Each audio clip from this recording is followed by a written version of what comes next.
गावठी भेंड्याची भाजी ना नुसती कांद्या मिरचीवर परतलात तरी ती भारी लागतं, इतकी सुंदर लागतं.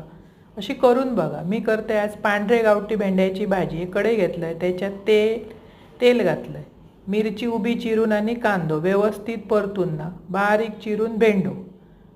हे भेंड्याची भाजी खळखळीत होतं. गावठी भेंडे ते गणपती झाले, श्रावण गणपतीपासून जे सुरू असत ते आतापर्यंत मिळतात, पुढे मिळतील दिवाळीपर्यंत काय सांगूक येणत नाही. त्याच्यात चवीपुरता मीठ, किंचितशी हळद आणि जरा बुळबुळीतपणा येऊ नये, नसतात त्याका पण येऊ नये म्हणून 2-3 सोला आणि झाकून शिजवायची. त्याका पाणी घालूची गरज लागणार नाही. आमची आजी आणि ना नुसता सगळा एकत्र करून एका कढईत घालायची आणि वरसून खोबरा पेरायची. इतकी अप्रतिम चव यायची त्या भाजीयेक. आम्ही आता हिंग, मोहरी, कढीपत्ता असा करीत असतो. वरसून खोबरा घाला आणि आवडल्या चॅनल सबस्क्राईब करा.